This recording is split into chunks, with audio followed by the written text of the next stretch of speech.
Can the Vols catch fire? I mean, they've had a really good season thus far, though you're looking for them to kind of break through and give you legitimate confidence that this team is somebody that can not just make the 12-team college football playoff, but can advance, can give you, if not a national championship, a meaningful playoff run to show you that there are building blocks there, especially around the quarterback, Nico Iamaleava, to get things done. Now, here's the thing about that win over Alabama at home. The first half was dreadful. They did not score points in the first half for a third straight game. Now, take me through where you were distracted by being in the middle of calling a soccer game. So I don't know if you had full-on BBS taking in this game. You were doing Nashville SC season finale.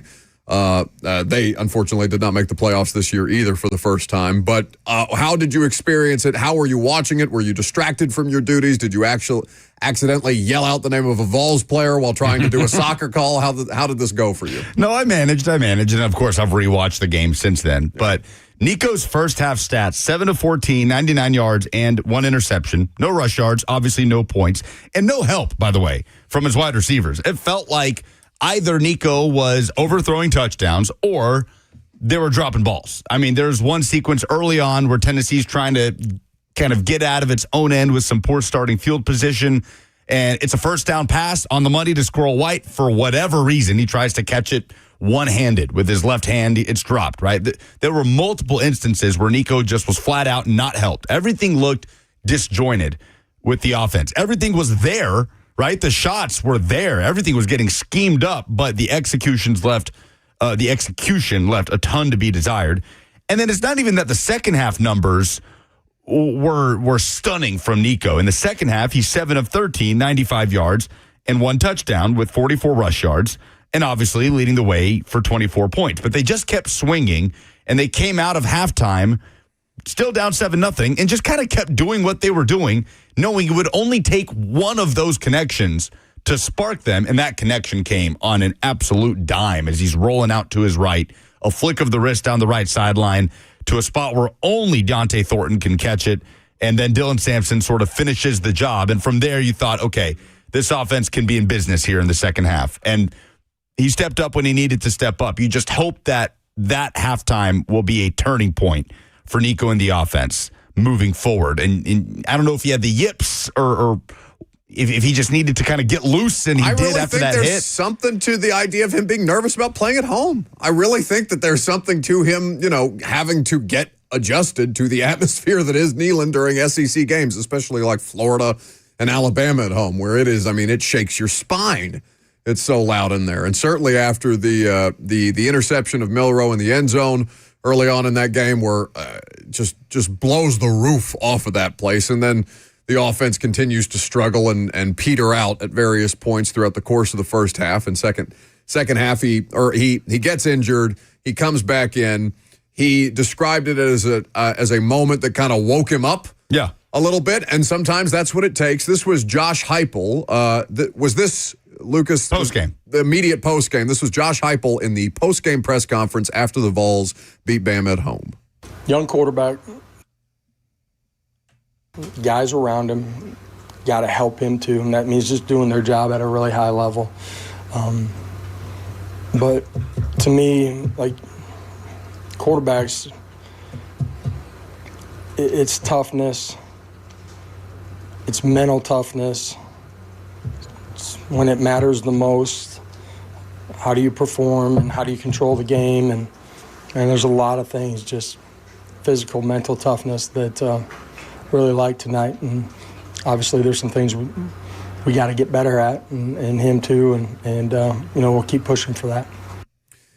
So that's Josh Heupel, and there is something to the idea of he's an inexperienced quarterback who is getting more experience as he goes. It is understandable to me that he's not dominating the SEC yet in these situations, and growing pains are completely normal. But here's the thing, because it can be a turning point, I'm not going to describe it as a turning point until I see him put together more consistent level of play in the next 4 quarters of football or the next 8 quarters of football. I know they're off this weekend, but when Tennessee does resume conference play, that is something that that everybody is going to be keying on at that point. While he's working through those things, until such time as we determine whether or not that's going to be a turning point for him, the Vols offense has a ceiling. And that's the thing that kind of worries you, or just you keep it in the back of your head as we get closer and closer to the college football playoff and the 12 teams being determined by the committee and all these different things, until such time as he proves that this was a turnaround moment or that it could be a turnaround moment. And he doesn't necessarily have to light it up. Like, I don't need him to come out, with 400 yards passing in their next game, but I do need to see significant growth and comfort from him in this offense to where it looks less clunky, less disjointed, for me to say, okay, I feel good about the Vols heading into the 12-team playoff, should they continue on this path and make the 12-team playoff. Yeah, the good thing is the answers are there, right? They're not struggling to get guys open. They, for the most part, are not struggling to run the football. Like, it's all right there for Nico Iamaleava just to be executed. And for whatever reason, he hasn't been able to do that in the first half of games.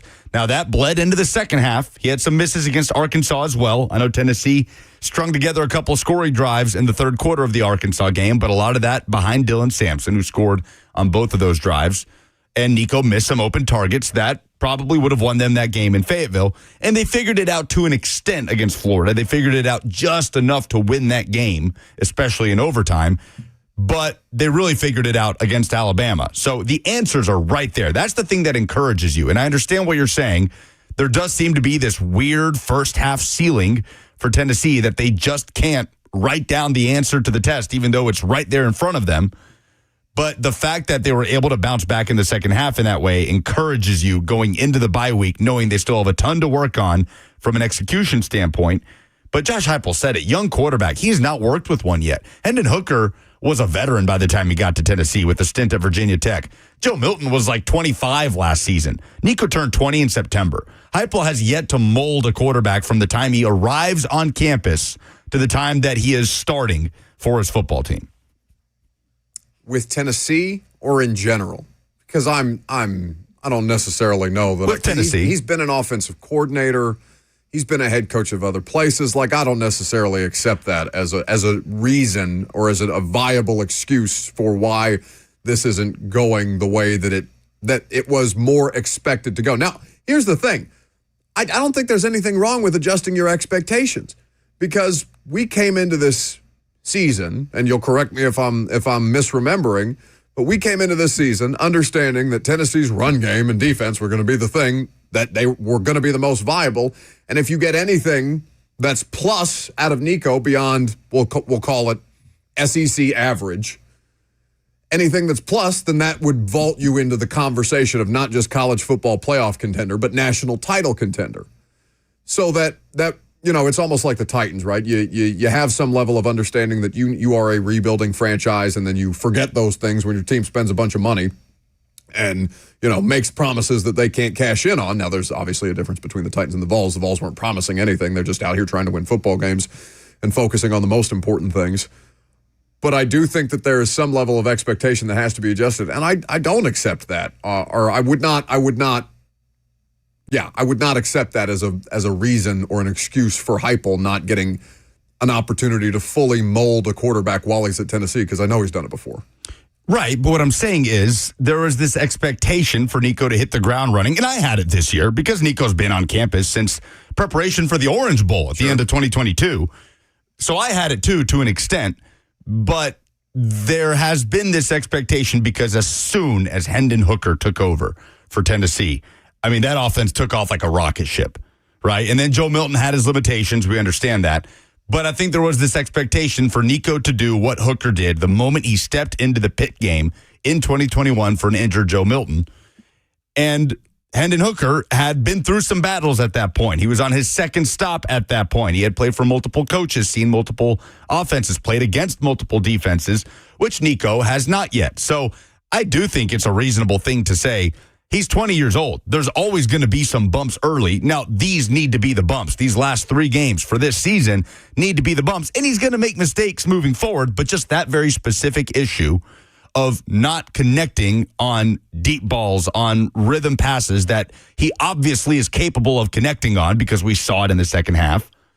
That's the bump right now that needs to be hashed out down the stretch, where there's understanding there's going to be other moments where you look at him and say, he's a 20-year-old quarterback. And because he made reportedly $8 million, right, for his college career, the NIL, I think, has caused people to just toss that out, that side of it, right? It's like, well, I don't care how old they are. They're making X amount of money. And that's fine. You know, it is what it is. It's a business. But that doesn't change the fact that still it's a 20-year-old kid starting for the first time at this level and seeing a defense the caliber of Alabama's for the first time in that type of environment. Like, I don't think that we just throw that away because he's making $2 million a year or whatever, you know, the reported figure is. Like, that still is very much true. So I do think that's a reasonable thing to look at. I don't think you say, no, I totally dismiss that. It's part of the equation here, just like a young quarterback in the NFL is going to have some bumps early on before he turns into something later in his career. Like, it's a similar concept. So I don't think it's just something you dismiss. I got a kick out of, I was scrolling Twitter during the Alabama-Tennessee game, and it was, you know, during the first half when he was obviously struggling and then sustained the injury. Associate producer of the Buck Rising Show, Vincent Love, was tweeting about maybe the move is to just never get excited about a quarterback again. Who's currently tweeting us about the Vols and the Titans. But to your point, like, that's an additional layer of pressure on a high-profile player is Tennessee not the definition of a college football fishbowl? Like, to play and to coach at Tennessee comes with a different level of scrutiny than, there are other programs that have that. Georgia, Alabama. USC used to be that. I don't know if it still is. But you understand LSU, primarily SEC. Notre Dame has some of this. But when you're talking about real money, life-changing money that a lot of the fans will never see in their lifetime, and the kid is making $2 million a year over the next 4 years, then that does it give the right for fans to forget that it is still I know he's 20, he's not 18. Yeah. But to forget that he's 20 years old, getting his first legitimate season of college football starting experience, because all of that factors in. He doesn't seem like an overwhelmingly bothered person, right? He's not Will Levis. He's quite the opposite. He's not high-strung that way. But anybody, anyone among us, no matter where you are in life, there was some point in your life when money caused you stress. Yes? Where money was, whether because the money that you're making and you felt like you were making more money than you actually were and you overspent because you don't understand how to manage your money yet, or you're not making enough money and you're trying to find ways to pay your bills, all these different things, right? Like, money comes with pressure. This is a different stratosphere. This is a different tax bracket of money, especially for a 20-year-old who's got all kinds of different things pulling at him all at once. And it does factor into performance on the field. Now, I'm not saying that the money is impacting how he plays, but it is something to also take into consideration when watching this player navigate through whatever this season is going to become for him. Well, the good thing for Nico and for this offense is that Tennessee has the structure around him to be able to overcome slow starts, right? The defense played at the same level it's been playing at all year long. The run game struggled a little bit earlier. We talked about that being a big advantage for Tennessee, and it ended up being one. They averaged 5 yards per carry on the day, over 200 as a team. Dylan Sampson with another big day, but they struggled with the run game early on. But the defense in the run game is there for him to be able to overcome it right now. And the college football playoff path is kind of back to being paved in a way for Tennessee. They just got to take advantage of it. Things are back on track. Right, back on track in terms of you have these take care of business teams, Kentucky, Mississippi State, Vanderbilt, and then there's a cupcake of UTEP mixed in. By the way, all of those games will be played within the state of Tennessee. And then, of course, you have the road trip to Georgia as the big roadblock down the stretch Scheduled where L. You could lose. And, I'm not willing to say scheduled L about anybody in college football this year. Fair. Like, when you look at what's happening across the SEC, that doesn't exist right now. Like, that game on Saturday, Georgia, Texas, that was a scheduled L for Georgia, right? It's the one time that Kirby Smart has actually been correct when he says nobody believed we could win this game. We didn't talk about Kirby Smart after that Texas game.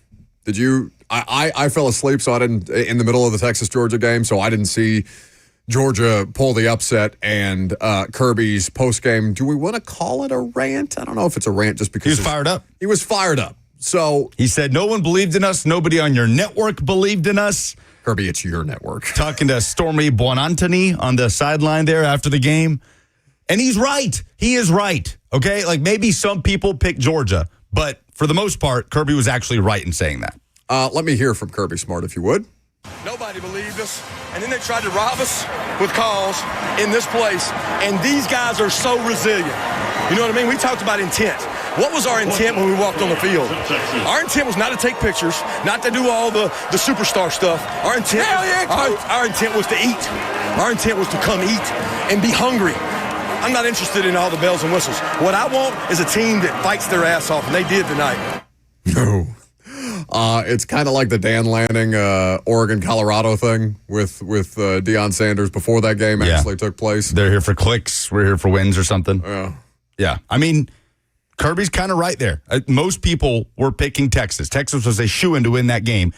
And I remember after the Bama-Georgia game saying, I'm still more afraid to play Georgia than I am Alabama. Right? You tweeted in the first half of that Alabama game. You tweeted at me. You're like, oh, you sure you're still more afraid? Yes, I'm still more afraid to play Georgia because Georgia, after a loss, is more dangerous than Georgia undefeated. I will always maintain that. Just like Alabama, after a loss under Saban, was always more dangerous than Alabama undefeated because everybody gets this opinion when a team loses that's it. They're totally knocked off the mark, the standard that we thought they were coming into the season. And now because they lost that game, they're just going to keep losing. It's very flawed logic. Georgia was always going to be able to adjust and bounce back. I didn't expect them to be able to stuff the run the way they were able to and the way they were able to just totally dominate defensively in that game. But I'm not shocked that Texas is not finishing the season undefeated. Definitely not shocked about that and not shocked that Georgia is still a good football team. Very balanced across the SEC right now. 615-737-1045 is the number. Do we have a high school football hero? We've gotten away from that segment here in the last couple of weeks because you've been out and then I've been out and all these other things. Are we going to have a high school hero next? We are. Lipscomb Academy wide receiver Cam Blivens. Very cool story what's happening at Lipscomb Academy right now as they got a big win against Knox Catholic last weekend, and they're doing it with an 8th grader playing quarterback. And he's balling out right now. When you sent me that we were having Cam Blivens on the show today, I started to do a little bit of advanced research or just research generally, and saw a headline about an 8th grade quarterback and thought that I was either being got the way that Bert got me earlier with the Ashton Genty situation or Ashton Jean T. That's not true. Jeans tea, because he wears jeans. And he drinks tea before every game. Did you know that? That's true. It helps his throat. But yeah. Lipscomb Academy season has been turned around by 8th grader Ty Snell coming in at quarterback. They were 1-5.